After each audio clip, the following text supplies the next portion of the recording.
Hi, just thought I'd share with you a tip that's really good for your health, really good for your gut health particularly, and just generally your immunity and just vitality. So we've had lunch. I mean, today it's a little bit sort of damp and miserable. It's just the beginning of September and it's that kind of approaching autumn, bit dark, bit wet outside. And it's that time when we can start sort of getting into the season of cooking broths and soups and things like that. So one of the things that we do is we cook our own broths at home, and we'll do vegetable broths, and we'll also do bone broths. And so we've had for lunch, we've actually had chicken and salad and tabbouleh.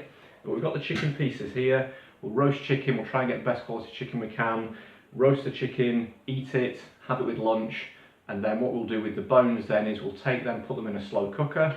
We'll get other veg here, celery, what we've got in the fridge, sprouts, carrots, garlic, onion, sweet potato, some kind of pak choy, courgette.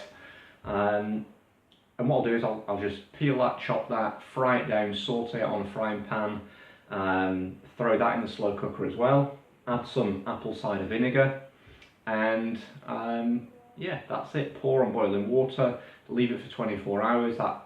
The longer you can keep it on the slow cook, in the slow cooker, the better. And you know, let's say anything from 12 to 24 to 36 hours. The bones, I mean, these are just from cooked, but once they've been in a slow cooker, they'll actually, when you press the bone, they'll just crush down into a fine powder.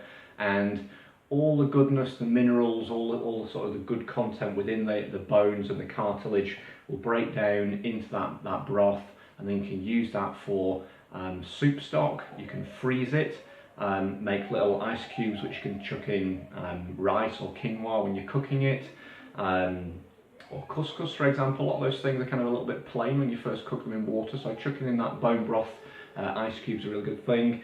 And then here we've got actually the broth from having cooked the chicken pieces here. That again we'll put in a cup, put in the fridge, and we'll use it, kind of solidifies because of the gelatin from the cartilage on the chicken.